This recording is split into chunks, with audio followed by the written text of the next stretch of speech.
Porque mira, yo te voy a decir la verdad, yo veo mucha gente que viene de las competencias, yo veo mucha gente que hicieron toda su carrera en ese aspecto y el día de hoy ya son expertos en las epistemologías del sur y el día de hoy ya son expertos en los paradigmas críticos, ¿no? Entonces me llama mucho la atención y qué mejor que tú, que creo que lo conoces más a fondo, nos pudieras explicar un poquito. Hay muchos empresarios de la educación que han hecho sus capitales culturales, sus capitales económicos con base en la educación y quieren continuar con ella. Entonces vemos esa disputa de la gente que antes promovía el modelo por competencias como un producto, como un negocio, como una manera de comercializar en la educación. Hoy lo quiere hacer con la cuestión de la nueva escuela mexicana, con el paradigma crítico y con la cuestión de las epistemologías. Yo lo viví en carne propia, ¿no? Cuando hablábamos un poquito de la problematización, de cómo entender los problemas, pues los académicos ilustres pues llegaron a atacar, a decir que eso estaba mal, que es incorrecto y que ellos tenían la verdad absoluta. Ese es un reflejo de lo que no queremos que pase en las escuelas, ¿verdad? Porque yo, bueno, al menos como maestro creo que nos faltaron estos espacios para poder entender la nueva escuela mexicana de otra manera. Comparando modelos anteriores, reformas anteriores, de aprendizajes clave, ¿no? Y la nueva escuela mexicana, ¿dónde se gastó más dinero? ¿Cuánto dinero se gastó en la celebración de los libros de texto, por ejemplo, de primaria? ¿Cuántos, si se sabe, ¿no?, de aprendizajes clave? ¿Cómo fue esto? El arrebatar 3,000 millones de pesos en manos de los empresarios de la educación no es cosa sencilla. No es algo que se hace todos los días. Empresarios con un poder tal como lo veíamos a través de Televisión Azteca, a través de Nexos, a través de Letras Libres, a través del Reforma, del Universal, del Excelsior, que un día sí y otro también calumniaron a todos esos maestros que participaron. Entonces, esto es una gran gesta. Una de las cosas que yo te quiero preguntar y que a mí me molestó en una vespertina,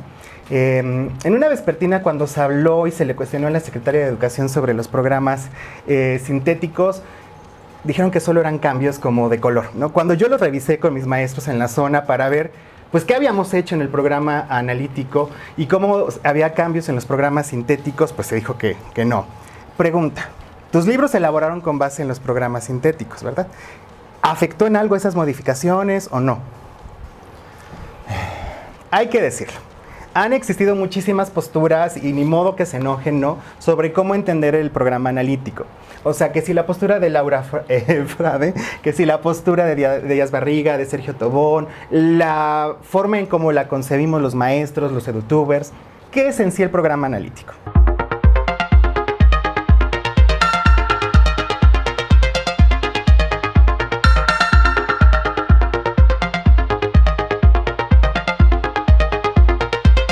Pues maestros y maestros, bienvenidos al canal. El día de hoy es un video interesante, se logró. ¿Cómo estás, Marx? Bienvenido. Hola, ¿qué tal? ¿Nervioso? Un poco, ¿cómo no? No, mira.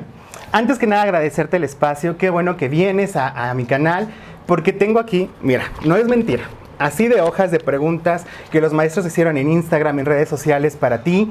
Y lo primero que quiero agradecerte es este espacio, porque ¿quién mejor que tú que estuvo como en todo este proceso de la nueva escuela mexicana y el día de hoy con esta función de materiales educativos para ir aclarando algunas cosas?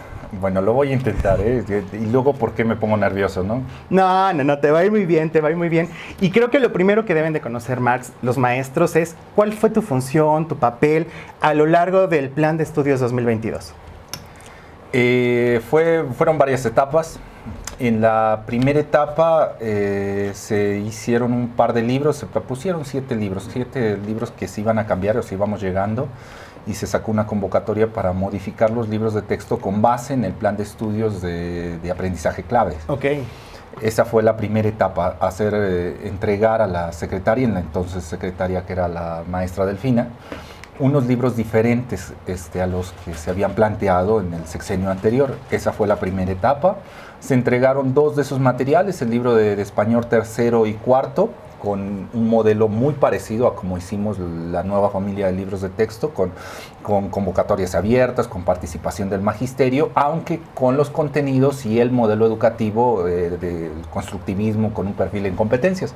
Esa fue la primera etapa que participé.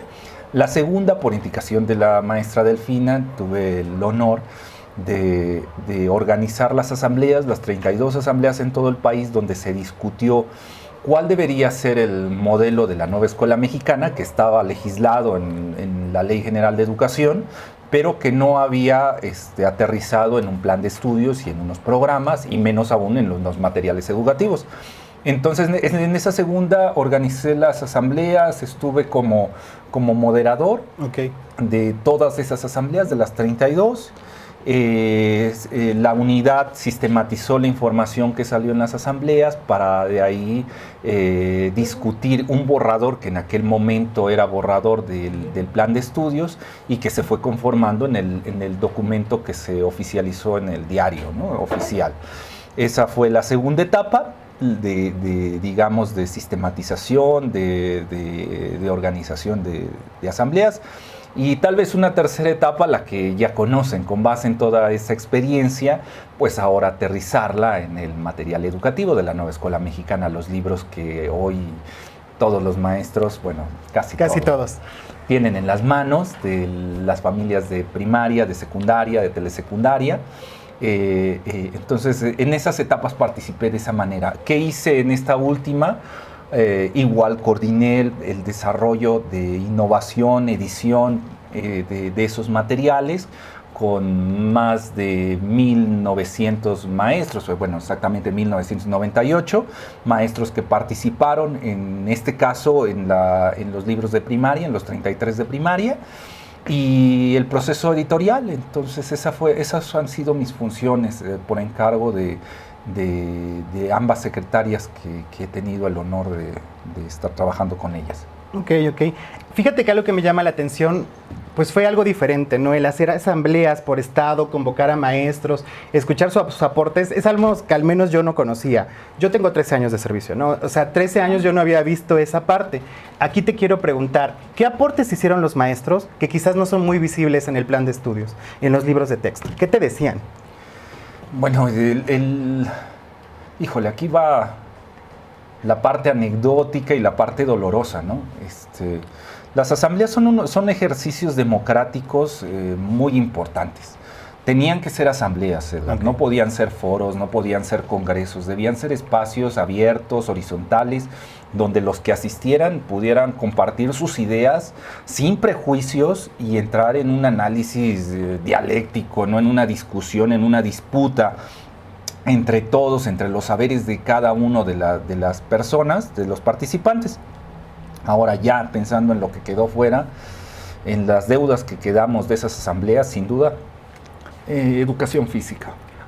Educación física, los maestros de educación física planteaban una currícula diferente, igual educación artística, quedamos en deuda con educación artística, quedamos en deuda con educación especial, se esperaba más de esos sectores, educación indígena también, hubieron cosas que aportaron y que no llegaron al plan de estudios, que bueno, en aquel momento en esas asambleas se pensaba como que fuera un cajón donde entrara todo. Y en el momento de ir sistematizando hubieron cosas que por coyunturas políticas, otras por una cuestión pedagógica, didáctica, otra por una cuestión administrativa, porque hubiera otra unidad encargada, en este caso de educación indígena, por ejemplo, una reglamentación que implicaba que no podía estar como una asignatura obligatoria o como o unos contenidos obligatorios. Eso hizo que algunas cosas que eran muy importantes y que fueron demandas que estuvieron prácticamente en las 32 asambleas, estoy pensando educación física, artística e indígena, no aparecieran. Pero fuera de eso, que son las deudas del ejercicio asambleario y que también forma parte de los acuerdos que se tomaron, una gran parte de lo que se discutió en las asambleas está en el plan de estudios. Okay. A mí te digo que me lleva muchísimo como este diálogo horizontal, este diálogo de escuchar a quienes ejecutan finalmente planes y programas de estudio. Creo que también da perspectiva de una nueva forma de entender la nueva escuela mexicana, una nueva forma de entender el proceso educativo. Y hablando del plan de estudios, fíjate que en los primeros borradores, ¿no?, que se filtraron, que se compartieron, había dos aspectos importantes: las epistemologías del sur y el paradigma crítico. ¿Cómo lo debemos de entender? Porque mira, yo te voy a decir la verdad, yo veo mucha gente que viene de las competencias, yo veo mucha gente que hicieron toda su carrera en ese aspecto y el día de hoy ya son expertos en las epistemologías del sur y el día de hoy ya son expertos en los paradigmas críticos, ¿no? Entonces me llama mucho la atención y qué mejor que tú, que creo que lo conoces más a fondo, nos pudieras explicar un poquito.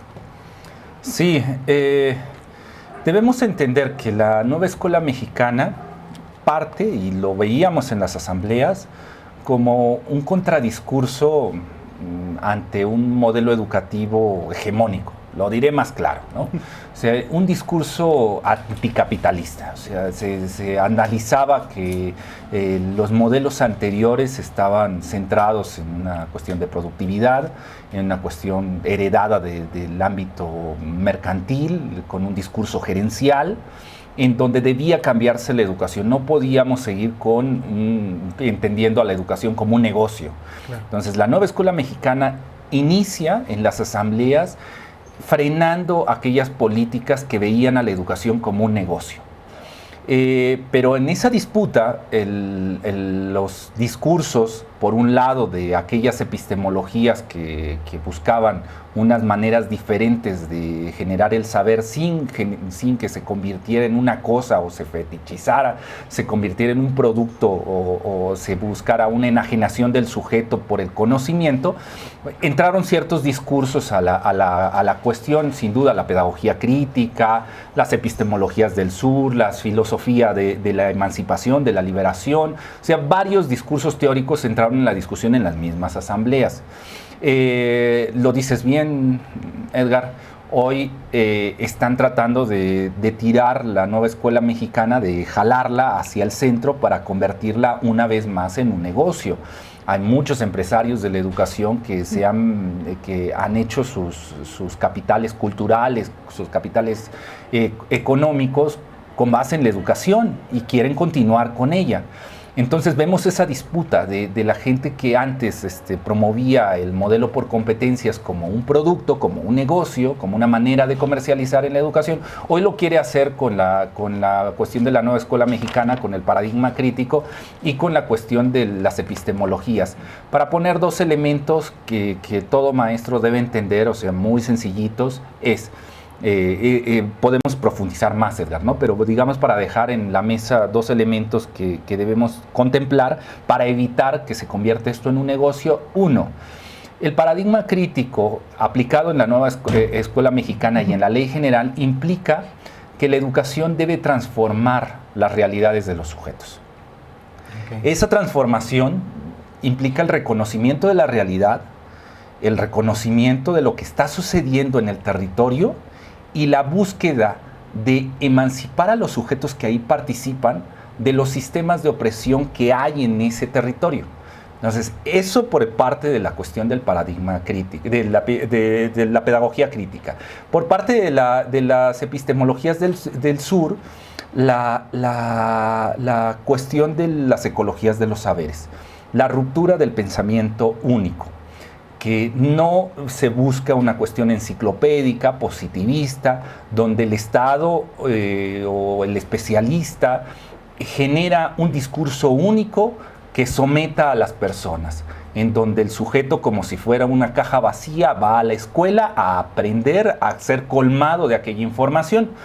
Las epistemologías del sur apuestan por un plano más democrático, donde haya una ecología de los saberes, no haya un monopolio de una sola verdad, en donde no exista saberes de primer lugar, o de segundo orden o de tercer orden, sino que puedan convivir de una manera horizontal, sin que uno ejerza violencia sobre otros y que entre ellos, generando una comunidad, se pueda construir una verdad que hable más sobre el territorio desde donde se construyó esa verdad. Entonces, esos dos conceptos, la cuestión de epistemología del sur a través de las ecologías de saberes, es decir, la ruptura del pensamiento único, y el paradigma crítico, la pedagogía crítica con la transformación de las realidades, la lectura de la realidad y la emancipación de los sujetos al reconocer cuál es el sistema de opresión que hay en su territorio. Y creo que estos dos son elementos importantes que como maestros debemos de recuperar, ¿no? Porque si no, tú lo decías bien en la fiesta pedagógica, ¿no? De la presentación de libros de texto. Si no, vamos a caer en ver a la nueva escuela mexicana como un producto, ¿no? Como un proyecto, y nos explicabas, ¿no? Como algo que tenga que ser tangible y comercializable. Pero en el momento en el que el maestro reflexiona, analiza la realidad donde está, pero realmente a profundidad, ¿no? Tomará las mejores decisiones. Y ahora, la otra parte que mencionas de la ecología de saberes, es interesante, Marx, porque el día de hoy yo lo viví en carne propia, ¿no? Cuando hablábamos un poquito de la problematización, de cómo entender los problemas, pues los académicos ilustres pues llegaron a atacar, a decir que eso estaba mal, que es incorrecto y que ellos tenían la verdad absoluta. Ese es un reflejo de lo que no queremos que pase en las escuelas, ¿verdad? Sí, la nueva escuela mexicana no es déspota, no busca un despotismo ilustrado de plantearle al maestro, este es el camino, esta es la receta para ejercer tu función, sino la autonomía profesional da pie a que el maestro defienda la educación a través de una reflexión pedagógica de por qué vamos a la escuela, por qué estudiamos como estudiamos o por qué estudiamos esto. Eso es algo que será particular de cada uno de los maestros y es la manera en cómo defenderemos que esto no se convierta en un producto, porque hará que cada proceso educativo se territorialice, claro, y responda a las realidades de las personas, que esto en la teoría suena fácil, pero ya en la práctica es complejo, claro, porque implica un elemento fundamental, la lectura de la realidad. No es fácil leer la realidad, tenemos muchas máscaras. Tenemos muchas vendas en los ojos.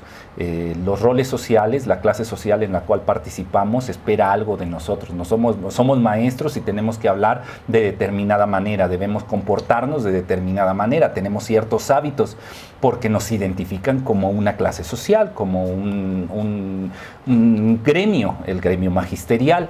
Entonces eso hace que la realidad esté mediada por lo que esperan de nosotros como sujetos.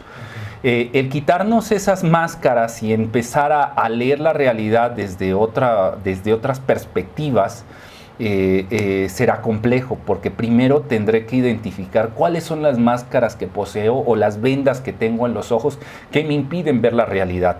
Estas máscaras que me pongo desde que amanece, porque soy padre de familia, porque soy maestro, porque soy hombre, porque soy texcocano, porque soy mexicano, porque soy heterosexual, porque soy católico. Todas estas máscaras nos las vamos poniendo desde que Dios amanece, ¿no? Entonces nos las vamos colocando en el rostro y van mediando con nuestra realidad, van generando ciertos filtros. Y de ahí viene ya la cuestión personal, la cuestión subjetiva. Entonces todo esto, esta reflexión personal que hace el sujeto para poder entender la realidad es compleja, porque cuando uno dice ¿quién eres? Claro. O sea, en realidad ¿quién eres, Edgar? ¿O quién soy yo, no? Son cosas que no nos preguntamos, no queremos hacerlo porque tal vez si muestro mi verdadero rostro, la gente que está a mi alrededor no quiere estar conmigo o me juzgue porque estoy defraudando lo que esperan de mí. Sí. Ese es el primer paso de dificultad que tiene la lectura de la realidad, el conocimiento de la persona, la reflexión ontológica de quién soy. Y después vendrá quién es el otro. Claro. ¿Quiénes son los que están frente a mí, que son diversos? Porque lo común es tratar de ver en el estudiante el reflejo de lo que yo quiero que sea, o de lo que soy yo en este momento, como si fueran minimis. Sí, reproducir, ¿no? Reproducir. A escala, pum, pum, pum, pum, pum. A escala. Y el darle la oportunidad al otro de ser, desde su diversidad, es un hecho de generosidad que pocas personas se dan. Sí. O sea, las personas desde el primer momento que te ven te juzgan y esperan algo de ti. Y si no lo logras, si no colmas la expectativa de esa persona, muchas de ellas te van a rechazar, te van a decir, como tú me has defraudado, aléjate, porque eres el diverso, claro, eres el distinto. La nueva escuela mexicana pide que no trates al otro desde la búsqueda de lo que tú quieres que sea, sino que aprecies la diversidad y hagas comunidad con la diversidad. Claro. Y eso es complejo. Entonces, antes de llegar digamos que a generalizar y decir, bueno, los problemas sociales son estos, tiene que partir una lectura de la realidad que territorialice la currícula. Claro. Y eso es muy, muy complejo. Pues sí, porque implica como revisarte a fondo, deconstruirte, ¿no? Identificar esos aspectos que pueden nublar como nuestra percepción. Creo que ese es un gran reto. Y yo lo decía en algún momento, Marx, creo que la nueva escuela mexicana nos está obligando a generar cambios, pero a generar cambios a lo mejor que se necesitan desde otros espacios, como formación continua, ¿no? Porque yo, bueno, al menos como maestro, creo que nos faltaron estos espacios para poder entender la nueva escuela mexicana de otra manera. Pero bueno, a eso ya es otro tema, ¿no? Ya invitaremos a otras personas algún día si se dejan. En el caso de los libros, o sea, finalmente sabemos que estamos en una austeridad, ¿no? Te quiero hacer una pregunta importante. Comparando modelos anteriores, reformas anteriores, de aprendizajes clave, ¿no? Y la nueva escuela mexicana, ¿dónde se gastó más dinero? ¿Cuánto dinero se gastó en la elaboración de los libros de texto, por ejemplo, de primaria?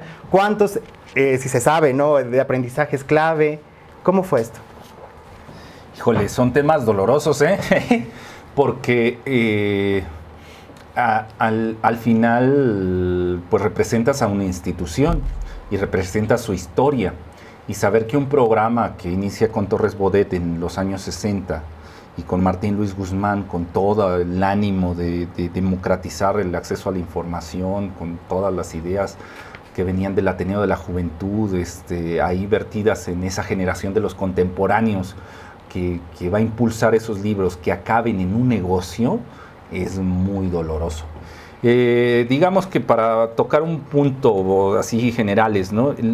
Es oscura y es turbia la historia, ¿no? Porque no dejan muchas huellas. Sabemos que no sé, los libros del modelo anterior de aprendizajes clave no los hizo la Secretaría de Educación Pública. Se tercerizaron.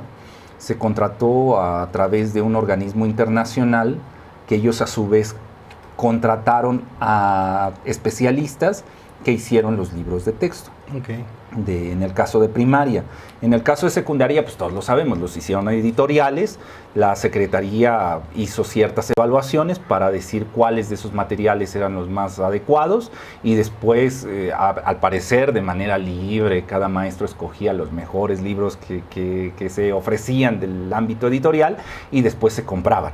En el caso de primaria, la edición de cada uno de los libros pues, es variable, ¿no? Y no es clara porque el dinero se le daba a este organismo internacional y él a su vez lo pagaba a los profesores y no sabemos bien pues, cómo se hizo, ¿no? No aparecen esos registros tan claros. Pero haciendo un cálculo y un promedio, más o menos costaba 4 millones, de 3 a 4 millones la hechura de un libro. Okay. Estamos hablando solamente de la creación. Del diseño. Y del diseño, de la ilustración, de la edición, no de la producción y de la distribución, que eso ya es cosa de la Conalitec. O sea, solamente tener el PDF. 4 millones. En nuestro caso, más o menos toda la familia de libros habrá costado... Toda, que estamos hablando 33 de primaria, bueno, son 91, unos 7 millones de pesos, okay. Toda la familia. Entonces sí son 4-1, okay. O sea, prácticamente con 2 materiales solventamos toda 33. La familia. No. Y además esto no se lo dimos a un tercero, sino se lo dimos directamente a los ilustradores y a los maestros, a los innovadores. Profundizar en esta parte porque el día de la fiesta pedagógica yo estoy como platicando con los maestros, con los ilustradores, Zacatecas vi a algunos compañeros. Te quiero preguntar, o sea, ¿por qué pensar en los maestros y no pensar en los especialistas que ahora se quejan? Porque hay 2 especialistas en cuestión de didáctica en educación básica. Uno es el maestro frente a grupo y otros son los normalistas. Los especialistas universitarios en didáctica y en pedagogía, muchos de ellos, y no quiero ser grosero, ahí están sus currículas, ni siquiera pasaron por educación básica, ni siquiera fueron profesores de primarias o de secundarias. Y si pasaron por ahí, pasaron muy rápido. De ahí migraron a la educación superior y desde ahí teorizan. Entonces, a trabajarlo con especialistas que no habían estado frente a grupo era un grave error, que es lo que sucedía en los modelos anteriores. Claro. O sea, el modelo de aprendizajes clave se contrató, según se ve en la historia de esta tercerización, se contrataron especialistas que hicieron los libros y después ellos a su vez trajeron como un grupo de maestros para que analizara los libros y dijera si el libro estaba bien o no, y se hicieron algunos ajustes. Más o menos así se entiende que se hicieron esos materiales.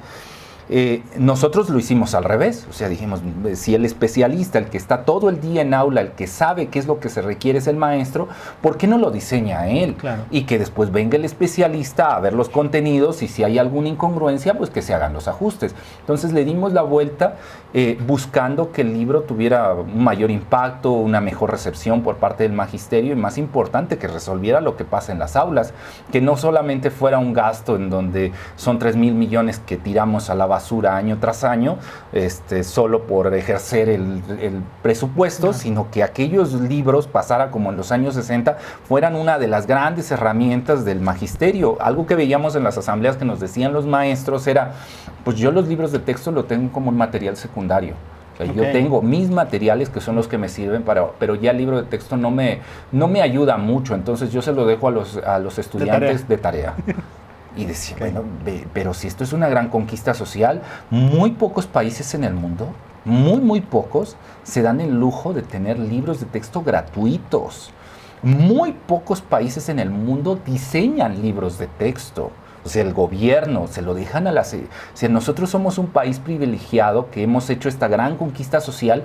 ¿Por qué la desperdiciamos y la hemos convertido en un producto? Por eso era muy importante tener al maestro en el centro, porque él es clave, él es la columna del proceso educativo en aquellos estudiantes. Y yo concuerdo, o sea, creo que todos cuando hemos estado frente a un aula nos encontramos, ¿no?, ante eso que se dice y eso que se hace. Una experiencia personal, ¿no? Estamos trabajando con los maestros por grado, revisando los materiales educativos, ver cómo se incorpora en la planificación, y al menos en mi zona lo que he visto es que una vez que le agarran la onda, que entienden este proceso, les gustan los libros. Y creo que también es muy importante, pues, reconocer a los innovadores y a los ilustradores que participaron. Creo que es darles voz, crédito, voto, y también sé que el dinero que se tuvo se repartió entre ellos. Sí. Sí, y aquí un saludo a todos los innovadores, también a los compañeros de la dirección, que hoy los libros de texto que tenemos y esta conquista que hemos hecho de este espacio, que este espacio estaba monopolizado, estaba preso por algunos empresarios de la educación, hoy lo hicimos gracias a los maestros. Así que todos los que estén viendo este video, muchas gracias por sus esfuerzos, por no desistir, por no, a pesar de todas las críticas que veíamos en las redes sociales, en los medios de comunicación que satanizaban estos materiales, gracias a ustedes que no desistieron, hoy tenemos este gran cambio. Hoy el magisterio, pues tenemos la impresión de que se puede cambiar el modelo educativo y la manera en cómo entendemos la escuela o cómo se ha convertido en un negocio gracias a ustedes, porque vemos que sí se puede cambiar, que sí se puede enfrentar aquello que veíamos imposible, ¿no? Cómo íbamos a vencer a una editorial, a una transnacional que tiene el dominio, ha hecho el lobby suficiente para que esos dineros lleguen a sus arcas. ¿Cómo vamos a lograr quitarle esos contratos? Pues hoy se les quitaron.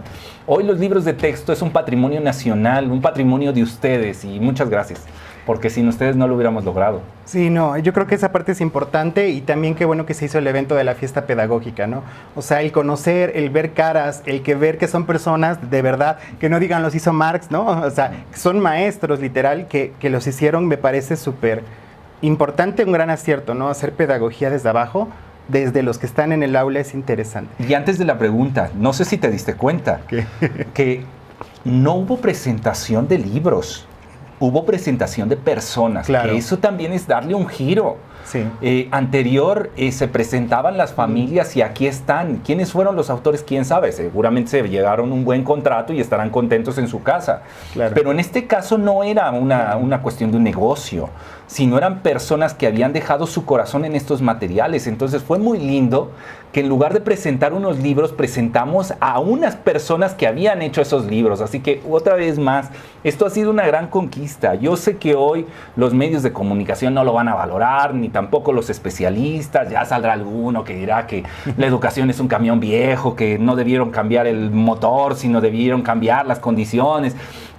Está bien, están haciendo su tarea, están desinformando, están jugando. Bien, está bien, están generando sus capitales económicos, culturales, políticos, está bien.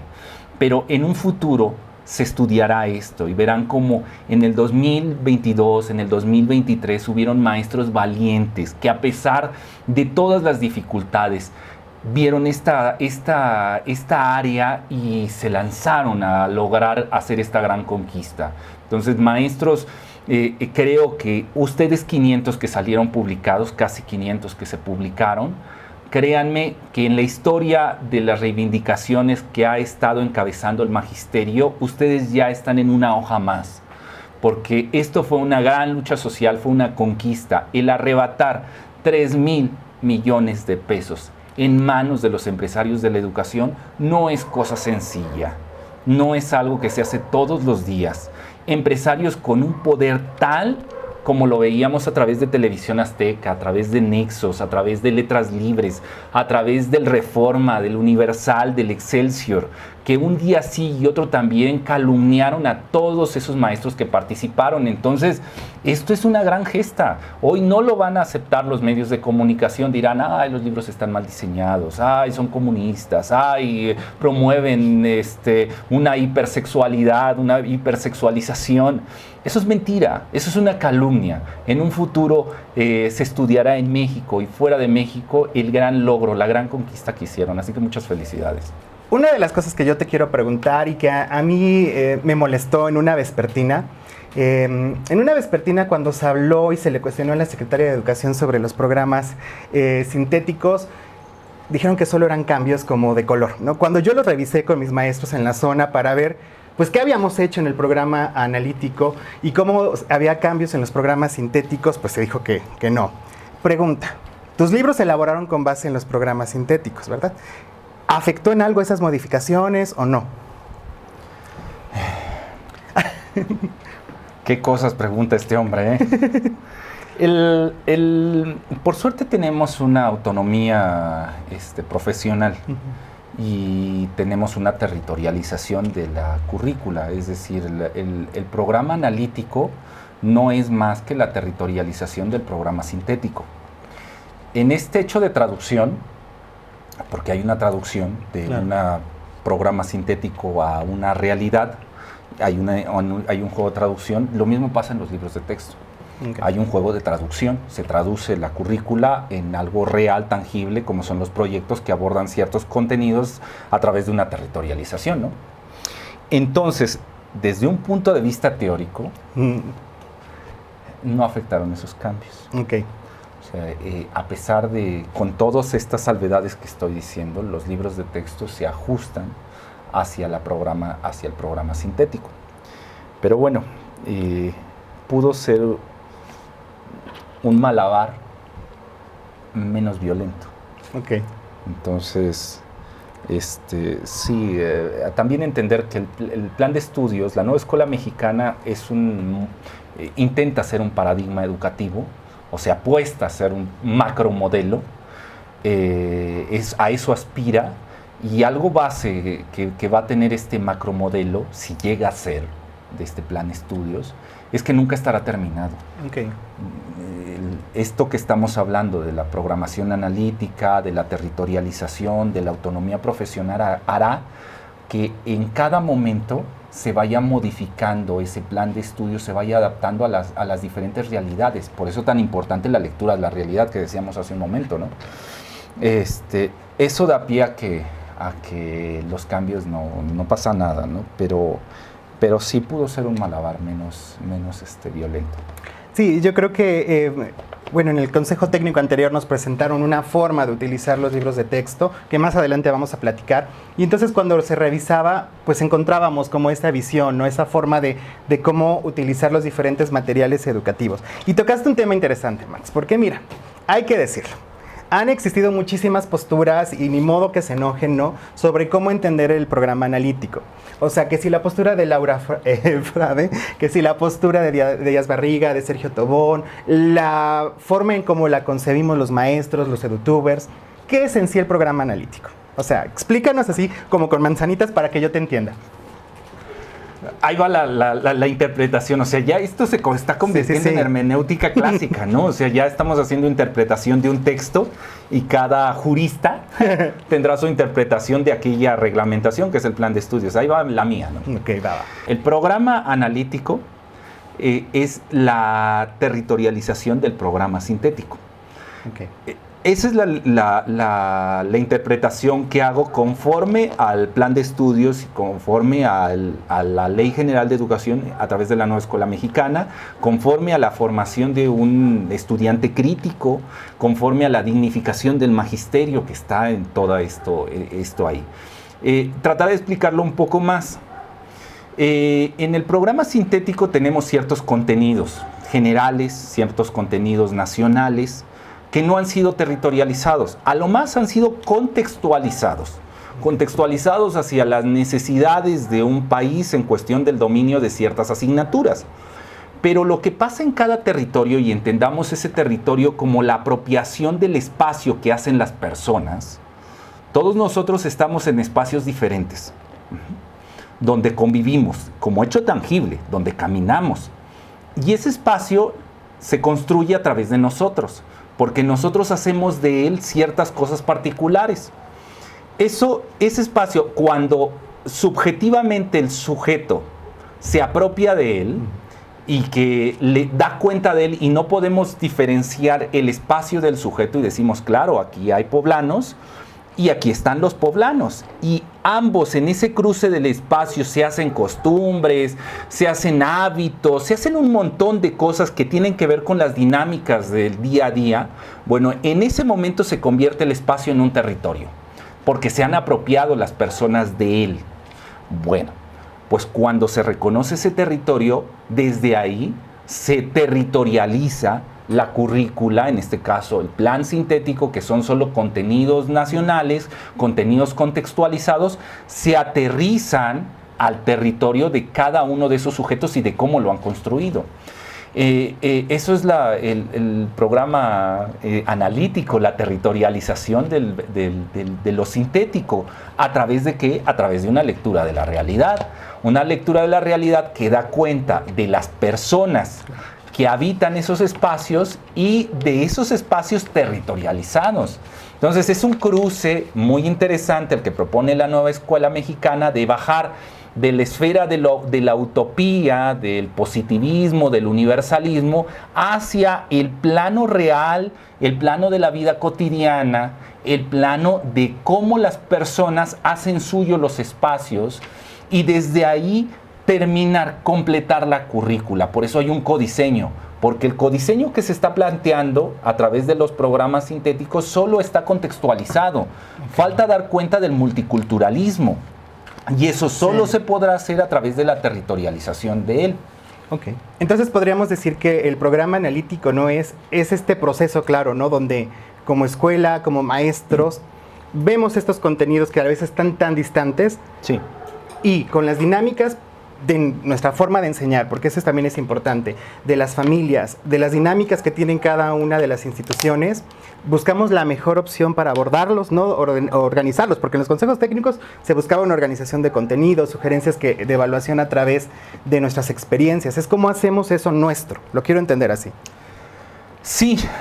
Más o menos, dices. Sí. No, y va por muy buen camino, Edgar. Tan solo habría que sumarle varias cosas más. ¿Por qué lo quieres hacer nuestro? Claro. O sea, ¿por qué lo quieres hacer tuyo? Okay. ¿Lo quieres hacer tuyo para poseerlo, para dominarlo? ¿O lo quieres hacer tuyo porque has reconocido que desde tu espacio ese contenido se requiere para que la comunidad pueda transformar la realidad en búsqueda de un bienestar? Okay. Ahí tienes toda la razón, lo que acabas de decir está perfecto, pero ahora, ¿por qué lo quieres hacer? Ok. quiere seguir tan solo en una cuestión de vamos a dominar, vamos a poseer contenidos, vamos a atesorarlos en el cerebro y vamos a certificarnos diciéndole al otro, mire, yo ya logré hacer esto para tener como este espacio de atrás, aquí este es el proyecto 1 que hice, este es el proyecto 2, este es el 3, y los voy exhibiendo y eso Ok. me hace especial porque he logrado dominar todo esto.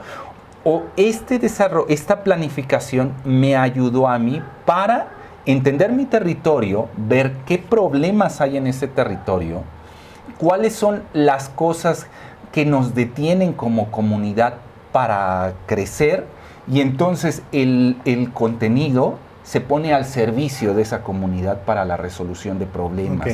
Se pone al servicio de esa comunidad para la emancipación de los sujetos. Es decir, pasamos de un paradigma hermenéutico que tan solo busca interpretar el mundo, Claro. hacia un paradigma crítico que no solo se queda con la interpretación, sino que va más allá, Ok. sino intenta, después de entender cómo está ese mundo, intenta transformarlo, intenta hacer algo mejor para las personas que están en ese territorio. Ok. Para la selección de contenidos, de procesos de desarrollo de aprendizaje, han existido muchas voces, ¿no? Y yo soy muy claro en decir nombres, incluso saqué un video donde ponía nombres, caras, la postura de Tobón, en muchísimos académicos. Para la selección de estos contenidos y PDA, ¿se debe de partir de una problemática social a solucionar? ¿O tienen la finalidad de situar al estudiante con una mirada crítica? Literal, en algunos espacios se decía, solo vas a trabajar los contenidos que resuelvan esta problemática social. Y entonces había voces que decían 3 problemáticas, 6, 9, 12, y los otros no se tocan. No, entonces, ahí te dejo esas 2 preguntas. ¿Se deben de abordar todos los contenidos y todos los procesos de desarrollo, al menos de los programas sintéticos? Híjole, qué preguntas. No, esa no es la nueva escuela mexicana. Esa es una interpretación que se está dando para traer a la nueva escuela mexicana al viejo camino. Esto que tú dijiste ahorita, lo dijo la doctora de UPN una vez, pero luego dijo que no. Luego, o sea, es que como esas contradicciones a las que nos encontramos, incluso en las guías de consejo técnico que decía, ¿no? Estos contenidos de carácter nacional obligatorios. Entonces, pues, ¿cómo? Es una institución vieja, cumplió 100 años. Una institución que fue diseñada para ejercer el poder.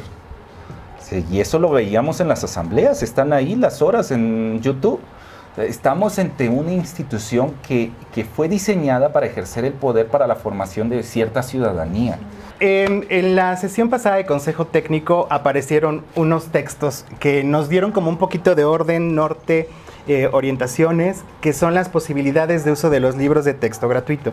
Te quiero leer algo que viene ahí, ¿ok?